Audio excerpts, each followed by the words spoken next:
बोलो जयकारा बोल मेरे श्री गुरु महाराज की जय। सभी गुरुमुख प्रेमियों से सप्रेम जय सच्चिदानंद। अपनी जो आदतें हैं, स्वभाव है, अपनी जो सोच है, विचारधारा है, यानी हम और हमारे विचार कैसे हैं,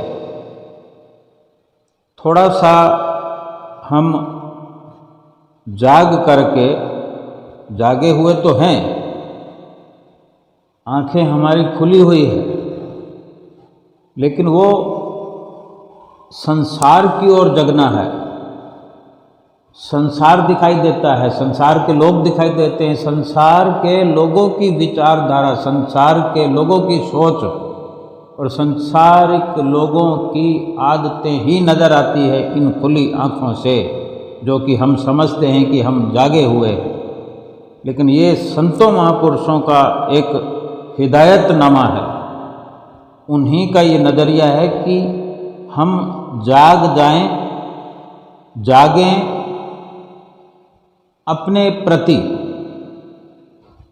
कि हम किस प्रकार से अपनी विचारधारा को लिए हुए हैं, किस तरह से हमारा दिल दिमाग चलता है, किस तरह से हमारी सोच है, उसके प्रति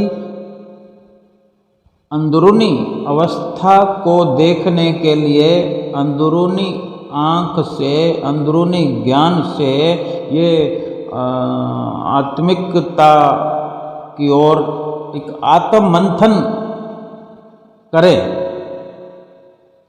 और फिर पता भी चलता है कि मैं क्या कर रहा हूँ अपने साथ इस ज़िंदगी में जीते हुए, मैं किस तरह की विचारधारा को लिए हूँ, क्या मेरी सोच है, ठीक है कि गलत है। अगर ये ठीक ठीक दिखाई पड़ने लग जाए, नज़र आ जाए, तो फिर कोई भी व्रत नहीं लेना पड़ता, कोई कसम नहीं लेनी पड़ती, कुछ छोड़ना नहीं पड़ता। फिर अपने आप की बेकार चीज़ें, अपने आप ही बेकार चीज़ें पीछे छूटने लग जाती, क्योंकि जब अंतर की ओर हमारा जगना हो जाए, अंतर की ओर हमारी जाग हो जाए, अंतर की आँख खुल जाए, अंदरूनी जो हमारी विचारधारा है, हमारी आदत है या हमारी कमियां हैं, हमारे कुछ गलत नज़रिए हैं, फिर वो दिखने लग जाएं, वो समझ में आ जाए। तो फिर जब समझ में आ जाए, किसी भी इंसान को समझ में आए कि मैं पाप कर रहा हूँ, मैं पापी हूँ, तो क्या वो पाप करेगा? नहीं करेगा। किसी को अगर हमें ये पता लगता है कि मैं खाई में गिरने वाला हूँ, तो क्या फिर वो खाई में गिरने की थोड़ी सी भी भूल करेगा?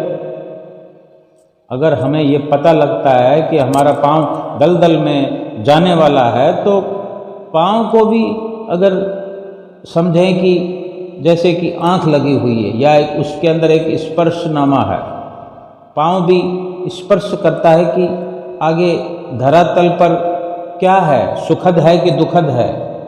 वो पाँव बढ़ते हुए पूरी चेतना से समझ में आ जाता है कि अगर ये पाँव पूरा उठाकर आगे बढ़ा दिया तो पूरा शरीर फिर इस पाँव की छोटी सी गलती के लिए पूरा शरीर भुगतेगा। तुरंत पाँव को पीछे हम खींच लेते हैं। क्यों? कि हम सजग हैं इस प्रति। ये बाहरी प्रवृत्ति है। समझ में आने के बाद कोई गलत काम नहीं करता। कोई भी गलती तब होती है जब गलती का हमें पता नहीं लगता और उसको हम ठीक समझते हैं। गलत कार्य को भी हम ठीक समझते हैं, तभी उसको अंजाम दिए जाते हैं। एक बार नहीं, बार बार, लगातार 1000 बार उसी प्रकार से गलत कार्य किए जाते हैं, कभी अंत नहीं करते उनका। लेकिन जिस वक्त समझ में आ जाए कि गलत किया, गलत कर रहा हूँ, फिर आगे गलत नहीं होता। क्योंकि आज का वर्तमान, जो अभी का वर्तमान समय है, वर्तमान ये पल है, ये क्षण है, ये घड़ी है, इसमें जग जाएं, आगे का पल संवर जाएगा, सुधर जाएगा। उसके आधार पर पूरा जीवन संवर जाएगा, उसके आधार पर लोक और परलोक संवर जाएगा। शरीर के साथ साथ जीवात्मा का उद्धार हो जाएगा। फिर कोई कसम लेने की जरूरत नहीं, कोई व्रत नहीं करना पड़ता कि मैं गलत कार्य करता हूँ तो फिर कोई व्रत लें या कोई कसम खाएं कि आज के बाद मैं ये गलती नहीं करूँगा। ये सब करने की ज़रूरत नहीं है। और जो किसी के कहने पर या किसी के डांटने पर या कुछ दुख होने पर, खेद होने पर कोई ऐसा सोचता है जैसे कोई मदिरा का सेवन करता है, शराब पीता है और अधिक पीता है जिससे गलत कार्य हो जाते हैं, वो घर में डांट डपट होने के कारण, डांट पड़ने के कारण, और उस वक़्त उसको थोड़ा सा लगता है कि मुझे ये नहीं करना चाहिए, लेकिन अपनी गलतियों की ओर वो सजग नहीं हुआ है, केवल दूसरों के कहने से, उनको खुश करने के लिए। क्योंकि फिर अगर जिन लोगों के साथ में रहता है इंसान, उनके आगे अगर गलती साबित होती है और उधर से डांट पड़ती है तो वो यही कहते हैं कि अगर ऐसा करोगे तो तुम यहाँ हमारे साथ में नहीं रह सकते, तुम्हारा ये बंद कर दिया जाएगा, तुम्हारी ये सुविधाएं बंद कर दी जाएगी, वगैरह वगैरह। तो उनको संतुष्ट करने के लिए उस वक़्त थोड़ा सा वैराग में आकर और थोड़ा सा डर के मारे वो कहता है कि आज से मैं कसम खाता हूँ, आज से मैं ये संकल्प करता हूँ, मैं ये मदिरा पान नहीं करूँगा, शराब नहीं पीऊँगा, इसको हाथ नहीं लगाऊँगा। लेकिन फिर संध्या वेला में, रात्रि के समय, उसी दिन या दूसरे दिन फिर से वही कार्य। लेकिन वही इंसान, वही मदिरा पान करने वाला जिस वक़्त अपनी गलतियों के प्रति सजग हो जाता है, जाग जाता है, उसकी जाग हो जाती है, सचेत हो जाता है, फिर किसी के आगे ये संकल्प लेने की जरूरत नहीं, किसी को संतुष्ट करने के लिए ये कुछ नहीं करना, कोई कसम नहीं खानी कि मैं आज से ये नहीं करूँगा, बल्कि ये कहे बिना ही वो उस वस्तु को ऐसे छोड़ देता है, बड़ी सरलता, जैसे चलती हुई ट्रेन जब किसी रेलवे स्टेशन पर रुकती है और 1 या 2 मिनट का समय जो फिक्स होता है, निर्धारित होता है, और फिर उसके बाद में उसी स्टेशन को पीछे छोड़ जाती है। इसी प्रकार वो अपनी बुराई को हर इंसान पीछे छोड़ देता है जब जग जाता है, जाग जाता है, सचेत हो जाता है। फिर इस प्रकार की एक नहीं अनेकों चीज़ें हैं, और ये सत्य है कि हम अनेक व्यर्थ की चीज़ें जो अपने साथ चिपटाए हुए घूम रहे हैं, इस दुनिया में विचर रहे हैं, दुनिया में व्यवहारिक जीवन कर रहे हैं, अनेक प्रकार की गलतियों का ताना बाना हमने बुना हुआ है।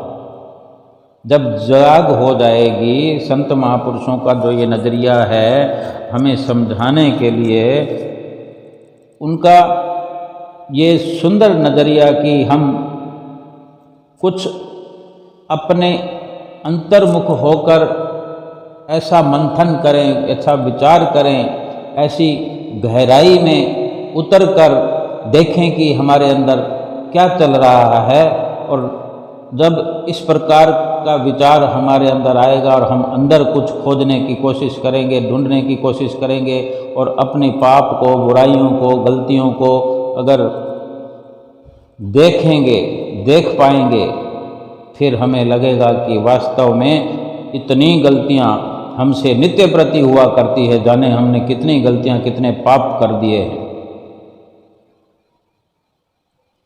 फिर उसके बाद में केवल यही कार्य होता है कि जो गलतियां, जो पाप किए उनको बाहर निकालना है। ये नहीं कि उस प्रकार की गलतियां या पाप और करते जाएंगे, और तो करने नहीं है, और जो किए हुए हैं उसका प्रायश्चित शुरू कर देते हैं। क्योंकि हमें पता लग गया कि ये बुराई के रूप में एक कचरा हमारे घर में एकत्र हो गया है। कचरे को कौन रखना चाहता है? गंदी चीज़ों को, एक्सपायरी चीज़ों को या सड़ांध मारने वाली चीज़ों को कौन अपने आसपास रखना चाहता है? कोई भी समझदार, बुद्धिमान ऐसा नहीं कर सकता। इसी प्रकार हमारे अंदर भी जो कुछ है, जो भी गलत है, अगर धीरे धीरे भी हम इतने सजग हो जाएं, और हो सकते हैं, अवश्य हो सकते हैं, और फिर जो हमारी जाग बाहर मुखी है, बाहर की ओर जो हमारी आंखें खुली हुई है, जिसको हम जागना कहते थे, उस जाग में जो दूसरों का हम चित्रण देखा करते थे, दूसरों के अंदाज देखा करते थे, दूसरों के नज़रिए, दूसरों की सोच और दूसरों के पापों पर, गलतियों पर टिप्पणियां करते थे, वो सब तो हम भूल से जाते हैं, क्योंकि हमारे अंदर ही इतना काम भरा पड़ा हुआ, हमारे अंतःकरण में इतना कार्य है कि हमें उससे फुर्सत ही नहीं मिलेगी जो हम दूसरों के पाप देखने जाएं, दूसरों की बुराई ढूंढने में अपना समय खर्च करें, बल्कि हमको एक ललक लग जाती है, एक बहुत जज्बा, ऐसा गहरा जज्बा पैदा हो जाता है कि बिल्कुल साफ करना अंदर से, मन को मार मैदान कर, टोए टिब्बे ढा। जो ढेर लगे पड़े हैं, जैसे रेतीले टीले होते हैं, मन भी ऐसी टीले के अंदर तब्दील हुआ है, पापों के ढेर लगे हुए हैं, गलतियों के, तो वो सब निकाल कर बाहर उस मन को मैदान की तरह बनाना है, ऐसा अपने अंदर विचार पैदा होता जाता है और स्वमेव ये स्थिति बदलाव ले आती है। लेकिन ये अगर हम सजग हो सकते हैं, बुराई को मिटा सकते हैं, उसकी जड़ें मिटा सकते हैं, जड़ से उखाड़ सकते हैं, और बिना किसी परेशानी के, बिना किसी बाहरी औजार के, अगर सड़क पर घर ढेर लग जाए, गली में ढेर लग जाए, घर में ढेर लग जाए, तो बड़े बड़े औजार आते हैं उसको साफ करने के लिए, बहुत मेहनत करनी पड़ती है, दुख उठाना पड़ता है, इंसान शरीर से थक जाता है उस गंदगियों के ढेर को हटाने में। लेकिन ये जो ढेर हैं, ये इसके लिए बड़े सरल तरीके हैं और कोई कष्ट नहीं होगा। संतों महापुरुषों की शरण में आने पर जो भजन स्मरण की जो शिक्षा मिलती है, उसके द्वारा ये मन के अंदर भरे हुए विकार, बुरे संस्कार, बुरे ख्याल, पाप कर्म, इस तरह की जितने भी सोचें हैं, जितने भी अंदर इस प्रकार के ढेर लगे हुए हैं, भजन सुमरन एक बेहतरीन औजार है। संतों की संगत एक शिक्षा केंद्र है बेहतरीन। आत्मिक स्तर पर अगर इंसान कोई भी हम जैसा प्रयास शुरू कर देता है, लेकिन संत महापुरुष एक नहीं अनेकों उदाहरणों से समझाते हैं कि अगर बुराई की जड़ को नष्ट करना है,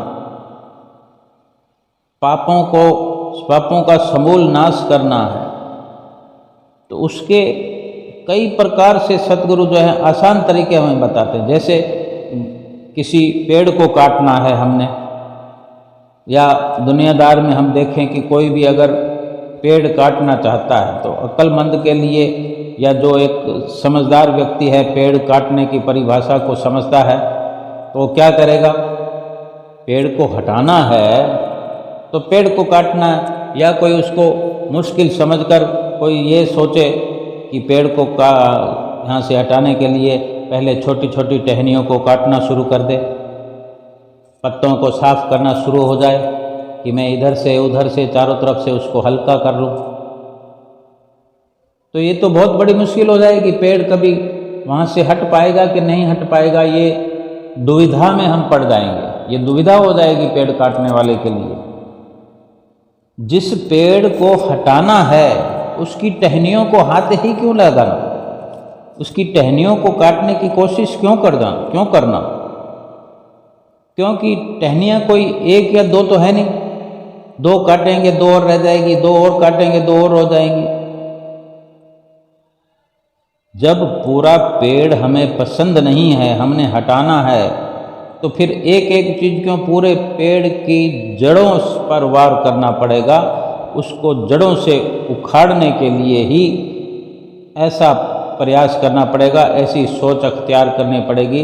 पत्ते झाड़ने से या टहनियाँ झाड़ने से कुछ भी नहीं होगा, क्योंकि कितना परिश्रम करेंगे, और संक्षेप में थोड़ा सा कष्टदायक परिश्रम करेंगे और पेड़ को जड़ से हटाया जा सकता है।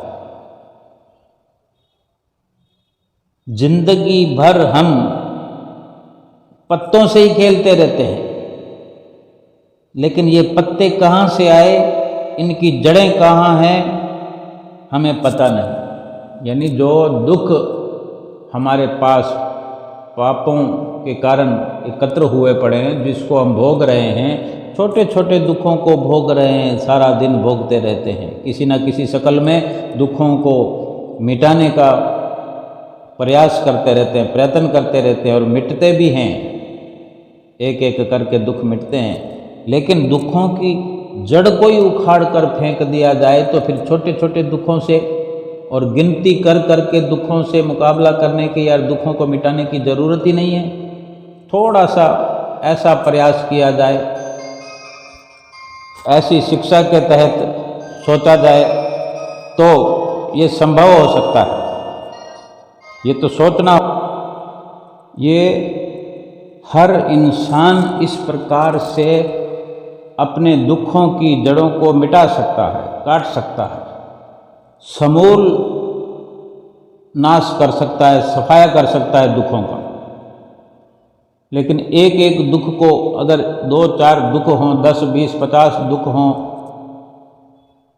तब तो उसका किसी भी प्रकार से सफाया करें। जहाँ पर ढेर लगे हुए हों दुखों के, भोगने से भी भुगतान नहीं हो पा रहा हो, उसके लिए बड़ा हौसला, बड़ा कार्य, बड़ा तरीका ऐसा जो संत महापुरुष बता सकते हैं, वो पेड़ के तरीके से कि पेड़ की जड़ को साफ करने के लिए थोड़ी मशक्क़त अवश्य करनी पड़ती है, लेकिन रोज़ रोज़ की परेशानियों से छुटकारा मिल जाता है। फिर ना कोई पत्तों को साफ करना पड़ेगा, ना टहनियों को साफ करना पड़ेगा, बिल्कुल वहाँ पर सफाया हो जाएगा। इसी प्रकार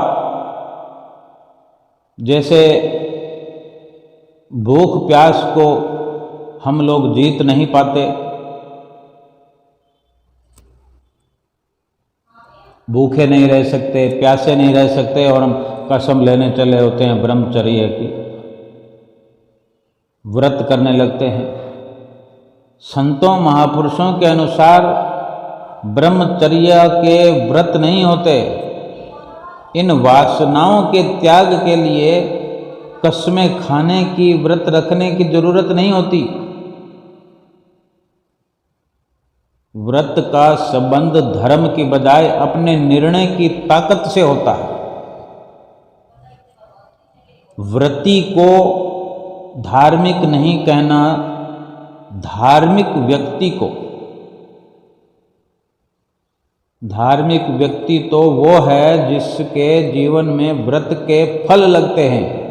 धार्मिक व्यक्ति वो है जो अपने सतगुरु के वचनों को मानकर जीवन को एक जीता जागता सबूत बनाकर जीता है। धार्मिक व्यक्ति वो है जो अपने सतगुरु के सत्संग, सेवा, सुमरण, ध्यान को अपने दिल की बात बना लेता है। और सुधार ऐसा होता है सतगुरु के सेवकों के अंदर कि फिर दूर दूर तक पाप नज़र नहीं आते, दूर दूर तक दुख नज़र नहीं आते, दूर दूर तक कोई कष्ट भी उनको नहीं होता। ऐसी स्थिति बन जाती है, बिल्कुल आईने की तरह मन साफ हो जाता है, बुद्धि शुद्ध हो जाती है, आत्मा पवित्र पाक हो जाती है, हृदय के अंदर सतगुरु का सिंहासन लग जाता है और जो सतगुरु उस पर विराजमान हैं वो सीधे सीधे सरलता से उसी अंदरूनी सजगता के कारण सुंदर उनके दीदार होने लगते हैं। उनका हर पल अक्स उभरता रहता है, नया नया रूप दिखाई देने लगता है। जब इंसान, जब गुरमुख प्रेमी, जब हम इस प्रकार से विचार करें, अपने अंतर्मुख में अपने अंदरूनी स्तर पर अपनी जागृति पैदा करें और देखें कि वहाँ कितनी गहराई है और उस गहराई में क्या हमने एकत्र किया है। आद से जुगाद से जाने कब से वहाँ पर क्या कुछ एकत्र कर रखा है, और लगेगा कि ये गलत है, ये समझ आ जाएगा कि ये गलत है, फिर तो उसको हटाने के लिए इस प्रकार अपने आप हम हर पल प्रयासरत हो जाएंगे, प्रयास हमारा चल पड़ेगा। सतगुरु हमारे साथ हर वक्त शिक्षा देने के लिए हमारे साथ में हर वक्त हमें एहसास दिलाते रहते हैं। हमें उनके साथ का लाभ उठाना है, उनकी जो शिक्षा है उसको हृदय में धारण करना है। जब तक अपनी समझ से, अपनी मर्जी से हम इस अंतःकरण से भी अगर अपने दुखों कष्टों का जो जमावड़ा है, एक ढेर लगा हुआ है, उसको हटाना चाहते हैं, तो हम थोड़ा थोड़ा कूड़ा करकट बीनने का प्रयास करते हैं, और उससे कहीं ज़्यादा कूड़ा करकट जो कि हमारी बाहरी आँखों से जो बाहरी सजगता है, वो अगर इस प्रकार की कार्रवाई, जैसे कि कोई 100 रुपये कमाए और 120 का खर्चा हो, तो फिर कर्ज बढ़ता जाएगा। और अगर कोई 120 कमाए और 100 रुपये खर्च करते तो 20 रुपये बैलेंस होता जाएगा। अगर इकट्ठा होना है तो इकट्ठा क्या होना है, क्या इकट्ठा करना है, क्या इकट्ठा हो रहा है, पाप इकट्ठा हो रहा है या पुण्य इकट्ठा हो रहा है। हमारे लाभ की वस्तु क्या है? पाप है, दुख है, परेशानियां है, या कि पुण्य है, सत्कर्म है, निष्काम कर्म है, भक्ति है। ये हमको सोचना है, हमको निर्धारित करना है कि हमें इस मनुष्य जीवन में क्या ज़रूरत है। पाप जो करके आए हैं उनको बढ़ाना है कि उनको घटाना है। अगर अपने पिछले पापों को और पिछले पापों के दुखों को एकत्र करके बैठे हुए हैं, लेकर साथ में आए हैं वो दुखों का खजाना, और फिर यहाँ और सारी दुनिया के पाप देखकर, सब लोगों के अंदर कमियां देखकर, उनके जो गलतियां हैं वो देख करके उनकी निंदा, चुगली और भी कई प्रकार से, सबसे बड़ी बात तो यह है कि इंसान भजन बंदगी अगर ना करे तो अपने आप में पाप तो फिर हो ही रहा है। पाप तो हमसे जाने अनजाने में इतने पाप हो जाते हैं, इतने पाप हो जाते हैं कि हम उसका जिक्र नहीं कर सकते, वर्णन नहीं कर सकते। जाने अनजाने में हम विचार करें कि हम कितनी हत्याएं करते हैं, कितने मच्छरों को मारते हैं, कितनी मक्खियों को मारते हैं और कितने जीव जंतुओं को मारते हैं। मालूम है ये हत्या हो रही है, फिर भी करते हैं अपने सुख के कारण। और यही जीव जंतुओं की हत्या अनजाने में कितनी करते हैं। कोई एक कार चालक है, ट्रक चालक है, टू व्हीलर चालक है, ऑटो चालक है, कितनी मक्खियाँ या मच्छर और छोटे मोटे कितने जीव जंतु सड़क पर होते हैं जो गाड़ी के नीचे आ जाते हैं। कितने पाप जाने अनजाने में करते हैं, कितने जानबूझकर करते हैं, कितना एक सोची समझी इस प्रकार की साजिशें हम इस जीवन में रचते हैं कि किसी का दिल दुखाए ही चले जा रहे हैं, दिल दुखाए चले जा रहे हैं। और भक्ति कितनी करते हैं, कितना पुण्य करते हैं। ये सब एक विचारधारा के तहत हमें मंथन करना पड़ेगा कि हमें क्या चाहिए। हमने पिछले पापों को मिटाना है, पापों के ढेर को, दुखों को, कष्टों को। आज इस सक्षम जीवन के अंदर मनुष्य जीवन जो अपने आप में सक्षम है, अपने आप में पावरफुल है, अपने आप में एक बहुत बड़ी मिसाल है इस संसार की, ये मनुष्य जीवन। इस मनुष्य जीवन के अंदर देखते ही देखते पलों में, घड़ियों में दुखों का, पापों का, जो पिछले जन्मों में हमने किए, जो गलतियां की, उनको मिटा करके उसका सफाया कर देना है और भक्ति को इस प्रकार से जारी रखना है जैसे कोई लोभी व्यक्ति, जैसे कोई लोभ और लालच में आया हुआ व्यक्ति हर पल यही सोचता है कि मैं कहाँ से धन प्राप्त करूं, और धन प्राप्त करूं, और धन प्राप्त करूं, करता चला जाऊं, धन का ढेर लग जाए। हम भक्ति करते हुए भी इसी प्रकार विचार करें, इस प्रकार लोभ होना चाहिए कि हर पल में भक्ति करूं, जहां से मिले वहां से भक्ति प्राप्त करूं, जैसे मिले भक्ति प्राप्त करूं। कोई भी पल ऐसा ना हो, अगर रात भर भक्ति प्राप्त होती रहे तो भी ना छोड़ो, यानी सारा का सारे समय अगर भक्ति में लगा दिया जाए तो भी भक्ति तो सुख देने वाली। भक्ति के लिए कुछ कुर्बान किया जाए, कुछ भी त्याग किया जाए, सुख ही मिलने वाला है।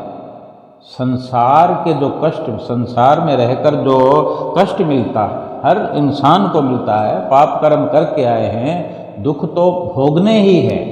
किसी को दुखी करके आए हैं तो दुख तो मिलेगा ही, रिप्लाई तो होगा ही। हमने अगर किसी को दुखाया है तो फिर वो कुदरत न्याय करेगी कि हमको दुखी होना ही पड़ेगा, लेकिन हम सजग हो गए हैं, अंतर्मुख हो करके अगर हमने आंख खोल दिए, ज्ञान की आंख को खोल लिया है, पता लग गया है कि ये हमारे किए का ही वो है, परिणाम है, तो खुशी खुशी से उसका भुगतान किया जाना चाहिए, उसको भुगता जाना चाहिए, उसको भुगत लेना चाहिए बड़ी प्रसन्न चित्त मुद्रा में। क्यों कि हम इस मनुष्य जीवन में सक्षम हैं।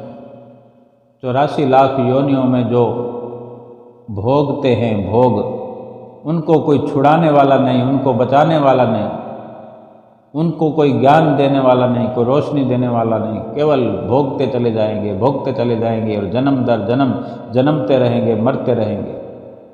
ये न खत्म होने वाले दुख हैं 84 लाख योनियों में। ये मनुष्य जीवन ही संसार के अंदर एक बहुत बड़ी मिसाल कायम कर सकता है कि सारे पिछले जन्मों के, हजारों लाखों करोड़ों जन्मों के दुखों को, पापों को बिल्कुल ध्वस्त करके इसी भक्ति से, जो सतगुरु की चरण शरण से प्राप्त होती है, सतगुरु के इशारे मात्र से वो सक्षमता इस मनुष्य जीवन में भर जाती है। एक तो मनुष्य जीवन को बख्श कर प्रभु ने हम पर इतनी दया की, और ये कितनी सुंदर एक गॉड गिफ्ट है कि इस मनुष्य जीवन में सतगुरु की चरण शरण मिली। जिनको मिली है उन्हीं को पता है, और वो यूं हल्के में ना ले। जिसको सतगुरु की शरण मिली है वो किसी भी प्रकार अपने विचारों को हल्का ना होने दे। हर पल इस बात का ख्याल करे कि मैं किस शहनशाह का, किस मालिक के कुल का अंश हूँ। क्यों मेरे जुबान से ये लफ्ज़ निकलेगा, ये शब्द निकलेगा कि मैं इस मनुष्य जीवन में आकर दुखी हूँ, दुखी हो गया हूँ। तो फिर सुखी होने के लिए और कौन सा रास्ता है, कौन सा जन्म है? ये मनुष्य जीवन तो सुखी होने का ही एक जरिया है। इसमें दुख की बात क्यों करना? अपनी ताकत को, अपनी हकीकत को जानते हुए, समझते हुए, हर पल में ख्याल रखते हुए, महसूस करते हुए कि मैं सुख स्वरूप हूँ, सुख के भंडार से मेरा जुड़ाव है, कनेक्शन है, और उस आते हुए सुख को महसूस करना। संसार के जो दुख आते हैं अपने ही कर्म गलत होने से, अपने ही पापों की वजह से जो दुख संसार से मिलता है, इस शरीर पर कष्ट आते हैं, इन कष्टों से भी भक्ति प्राप्त होती है। अगर उन कष्टों को पाकर, दुखों को पाकर जीव गुरुमुख हम अपनी सुरति को अंतर्मुखी करें, सतगुरु से जो नाम की बख्शिश मिली हुई है, इन सब को नियमों की पालना करते हुए अगर हम सतगुरु की याद अपने अंदर हर वक्त बसाए रखेंगे, तो ये जो अंदर से वैराग की अवस्था पैदा होती है, इसी से भक्ति की आपूर्ति होती है। और जो जो भी गुरुमुख सतगुरु के बताए हुए नियमों पर चलते हैं, उनके इशारे को समझते हुए अपना हर कदम देख कर कि कहीं मेरा पांव माया की दलदल में जा तो नहीं रहा, कितना मेरा नुकसान हो गया। अगर थोड़ी सी पांव ने गलती की तो पूरा शरीर पलट जाएगा उस दलदल के अंदर, फिर उस शरीर को पूरे को निकाल पाना कितना मुश्किल हो जाएगा। अच्छा यही है कि पांव को फूंक फूंक कर रखना है, सरकाते सरकाते हर सरकराहट पर, यानी पांव को हर धड़कन के साथ सोच विचार कर बढ़ाना है। पूरे पांव को बढ़ाने से भी पहले विचार करना है कि पांव रखा जा रहा है जहाँ, वहाँ पर कहीं माया की परछाई भी तो नहीं है। जहाँ मेरा पांव आ गया, अगर गफलत हो गई तो पूरा का पूरा मैं अपने अस्तित्व को कहीं मिटा ना दूँ, भटका ना दूँ। जो भी इंसान, जो भी गुरुमुख, जो भी सेवक इस संसार में आकर के, जो कि भक्ति की ख्वाहिश लेकर संसार में आया है, मनुष्य जीवन भक्ति करने के लिए प्राप्त करके आया है, इतना समझ जाए, इतना जाग जाए, तो हर पल ये ख्याल अवश्य होना ही चाहिए कि कहीं भक्ति से वंचित तो नहीं जा रहा ये श्वास, भक्ति से खाली तो नहीं जा रहा ये पल। हर पल की जब संभाल करते हुए पल व्यतीत किया जाएगा, भक्ति की संभाल करते हुए श्वास खर्च किया जाएगा, भक्ति की संभाल करते हुए शरीर को अगर आगे बढ़ाया जाएगा, शरीर से काम लिया जाएगा, तो सब कुछ शुद्ध ही शुद्ध होता चला जाएगा। क्योंकि माया के लिए जो सजग है, जागा हुआ है कि कहीं भी किसी भी प्रकार से माया के गलबे में ना आ जाऊं, माया के शिकंजे में ना आ जाऊं, माया मुझ पर हावी ना हो जाए, माया हमला ना कर दे। माया के शिकंजे में अगर फंस गया तो फिर एक बार शिकंजा कस लिया माया ने, तो फिर उससे छूटना मुश्किल हो जाता है। इंसान की ये खुश नसीबी है कि मनुष्य जन्म में आकर के उसको इतनी बड़ी सौगात जो मिली है मनुष्य जीवन की, इसके अंदर क्या कुछ कर सकता है, अपनी आत्मा का कायाकल्प कर सकता है, आत्मा का उद्धार कर सकता है। जो जन्म जन्मांतरों से मिला हुआ दुख है आत्मा का, उससे हमेशा हमेशा के लिए पीछा छुड़ा सकता है। जो ये खुश नसीबी है, इसको बदनसीबी में ना बदल जाए, ये हर गुरुमुख को, सेवक को ख्याल रखना पड़ेगा कि अगर बदनसीबी ये हो जाए कि भक्ति से बेमुख हो जाए, संतों की संगत से बेमुख हो जाए, सतगुरु के बताए हुए नियमों से बेमुख हो जाए और शरीर को ही ऐश कराने के लिए दिन रात दौड़ता फिरे, तो चारों ओर माया का जो घेरा पड़ जाएगा, माया के शिकंजे में जो फंस जाएगा, माया का शिकंजा कसा गया, तो समय सीमित है, श्वास भी सीमित है, समय तो इतना सीमित है कि पता भी नहीं है, एक पल का भी पता नहीं है, इतना सीमित समय हम लेकर आए हैं। जब इतना सीमित सब कुछ होता है, इतना थोड़े में अगर बड़ा कुछ मिल सकता है, बहुत अल्प समय के अंदर बहुत भारी भरकम लाभ मिल सकता है, तो कौन ऐसा समझदार बुद्धिमान नहीं होगा जो ऐसा लाभ ना उठाए। थोड़े सी कीमत में अधिक लाभ मिलता हो तो सब के सब इस प्रकार बुद्धिमान साबित होते हैं कि उस लाभ को लेकर छोड़ते हैं किसी भी प्रकार से। कहीं पर कोई ऑफ़र मिलता हो, चाहे वो झूठा ऑफ़र है, बरगलाने वाला ऑफ़र है, धोखे में रखने वाला ऑफ़र है, तो उसको भी इंसान नहीं छोड़ता है। इतना बुद्धिमान अपने आप को कहलाता है। लेकिन संतों महापुरुषों के नज़रिए से जो लाभ हैं, बड़े बड़े लोक और परलोक के लाभ हैं, लोक और परलोक को सुहेला करने के लाभ हैं, अपनी आत्मा को सदा सुखमय बनाने वाले लाभ हैं, ये तो पूरे का पूरा ऑफर है। कुछ खर्च तो करना ही नहीं है। मनुष्य जीवन तो मिला हुआ ही है, श्वास तो मिले हुई हैं, लाने नहीं हैं, खर्च नहीं करना है। कुछ खर्च तो हो रहे हैं। ये मनुष्य जीवन है जो इसका समय तो अपने आप ही पूरा होने की ओर बढ़ रहा है। समय समाप्त होने को है, समय समाप्त होता हुआ जा रहा है, श्वास समाप्त होते हुए जा रहे हैं। मन भी अपनी ड्यूटी कर रहा है। अलग से कुछ खर्च करने की जरूरत नहीं है, सब कुछ तो प्रभु ने दे दिया है। फिर इंसान का कार्य तो यही है कि अपनी सोच को, अपनी सोच के कारण, अपने विचारों के कारण, अपनी आदतों के कारण लाभ या हानि को अपने अंदर में भरना। अगर इस मार्ग में, इस स्तर पर, भक्ति के स्तर पर, रूहानी स्तर पर हम अपने आप को अक्लमंद, बुद्धिमान साबित कर पाएं, इस जैसा तो कोई और लाभ नहीं है। और ये लाभ मिल गया। भक्ति के स्तर पर हमने ये अपना फैसला जो है, अपने विचार जो हैं सकारात्मक दिखा दिए, अपनी सोच को सुंदर दिखा दिया, साबित कर दिया, तो संसारिक स्तर तो अपने आप संवर जाएगा। जिसने भक्ति की प्राप्ति की, उसकी संसारिक तरक्कियां तो अपने आप ही हो जाया करती है। संसार में संत महापुरुष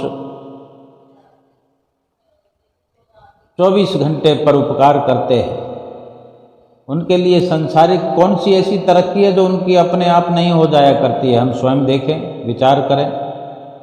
क्या संतों महापुरुषों के पास कोई खान पान पहरान की कमी होती है? क्या रहने के लिए घर की कमी होती है? सोने के लिए क्या गद्दों की कमी होती है? सफ़र करने के लिए क्या गाड़ियों की कमी होती है? सब कुछ मिलता है, लेकिन उनके बिना चाहे, अनचाहे मिलता है, क्योंकि उनका जो 24 घंटे सफ़र है वो भक्ति में और परोपकार में होता है। तो रिद्धियाँ सिद्धियाँ सब उनके दाएं बाएं साथ में चलती है और सब की सब व्यवस्थाएं उनकी करती है। संसार के अंदर कहीं हम काम करते हैं, किसी दुकानदारी में, किसी दुकान पर काम करते हैं, किसी की नौकरी करते हैं, प्राइवेट जॉब है, गवर्नमेंट जॉब है, और कोई मजदूर है, कोई मकान बनाता है, कोई सड़क बनाता है, इस प्रकार की कोई मजदूरी करता है तो उसको मजदूरी मिलती है। संसारिक कार्यों की मजदूरी मिलती है। जो संसारिक लोग जो अपना काम करवाते हैं किसी से, उसको मजदूरी देते हैं। जब एक इंसान संसार में रहते हुए मजदूरी करवा कर एक इंसान को मजदूरी देता है, तो क्या भगवान के कार्य में जो लगता है, भगवान फिर भक्ति करने वालों को, भगवान के कहने पर जो सेवक गुरुमुख जो भक्ति करेंगे, भक्ति का कार्य करेंगे, परोपकार करेंगे, भगवान कहते हैं कि आप खुद भी तरने वाला काम करो और दूसरों को भी तराने वाला काम करो। और हम उनके कहने पर, उनका कहना मानकर इस कार्य में लगते हैं, परोपकार करते हैं, भजन भक्ति करते हैं, तो क्या भगवान हमें मजूरी नहीं देंगे? एक इंसान से 100 गुना, 1000 गुना, करोड़ों गुना अधिक मेहनताना मिलेगा, जो परलोक तक भी काम आता है। संसार के अंदर जो मजदूरी मिलती है वो केवल उदाहरण के तौर में बताया गया है कि मजदूरी संसारिक लोग जगत मजदूरी देते हैं तो क्या राखे भगवान? जब जगत मजदूरी देता है तो भगवान किसी का हक रखेगा? इसलिए भगवान के बताए नियमों, सतगुरु के बताए नियमों की पालना करते हुए, हर पल भजन सिमरन करते हुए, नित्य नियमों को अपनाते हुए श्री आरती, पूजा, सेवा, सत्संग, सुमरन और ध्यान श्रद्धा सहित जो नित्य करे, निश्चय हो कल्याण। बोलो जयकारा बोल मेरे श्री गुरु महाराज की जय।